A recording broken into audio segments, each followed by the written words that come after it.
நினைச்சிட்டு இருக்காங்க. திமுக காசு கொடுத்தா ஓட்டு போட்டு விடுவாங்க மக்கள், குறிப்பா பெண்கள் ஓட்டு போட்டு விடுவாங்க. பெண்கள் எல்லாம் ஏமாளிங்க, என்ன வேணா பண்ணிக்கலாம், என்ன வேணா செஞ்சுக்கலாம், சாராயத்தை விற்கலாம், சந்து கடையை திறக்கலாம், கஞ்சாவை விற்கலாம், எதனா வித்துட்டு தேர்தல் நேரத்தில் காசு கொடுத்தா பெண்கள் ஓட்டு போட்டு விடுவாங்க. அந்த நிலையை தான் திமுக நினைச்சிட்டு இருக்கிறாங்க. கொடுத்த 5000 3000 பொங்கல், போன வருஷம் பொங்கல் வரலையா என்ன?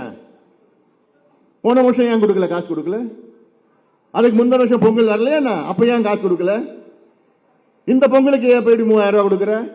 ஏன்? எலெக்ஷன் வந்துருச்சு. ஏன் போன வருஷம் கோடை காலம் வரலையா? அதுக்கு முந்தின வருஷம் கோடை வரலையா? இந்த வருஷம் மட்டும்தான் கோடை காலத்தில் அது நாங்க 2000 ரூபாய் சேர்த்து கொடுப்போமா? 3000 ரூபாயில பிளஸ் 2000 5000 ரூபாய். அப்போ எந்த எண்ணத்தில் கொடுக்கறாங்க? நல்லது கிடையாது. அந்த 5000 ரூபாய் 5 நாள்ல போயிடுச்சு,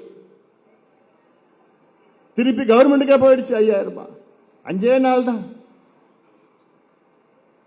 இந்த 5000 ரூபாய் 3000 ரூபாய் இதெல்லாம் என்ன? யாரு இப்ப திமுக கொடுக்கிறது? அது லஞ்சம். தேர்தலுக்கு உங்களுக்கு கொடுக்கிறது லஞ்சம். ஆனா இதே திமுக என்ன சொன்னாங்க? நாங்க ஆட்சிக்கு வந்தா 100 நாள் வேலை வாய்ப்பை 150 நாளா உயர்த்துவோம். இன்னைக்கு எவ்வளவு நாள் தெரியுமா கொடுத்திருக்கிறாங்க தமிழ்நாட்டு மக்களுக்கு? வெறும் 9.5 நாள். மொத்தத்தில் ஆவரேஜா பார்த்தா, சராசரியா பார்த்தா, இந்த 100 நாள் வேலை வாய்ப்பை 150 நாளா உயர்த்துவோம் சொன்ன திமுக மொத்தத்தில் எவ்வளவு நாள் தெரியுமா இருக்கு கிடைச்சிருக்கு? 9.5 நாள். எவ்வளவு மோசடி இது, எவ்வளவு மோசடி! இத பத்தி பேசுவதற்கு துப்பு இருக்கா உங்களுக்கு? நாங்கள் ஆட்சிக்கு வந்தா சிலிண்டர் 100 ரூபாய் மானியம் கொடுப்போம். இப்ப கொடுக்க வேண்டியதுதானே?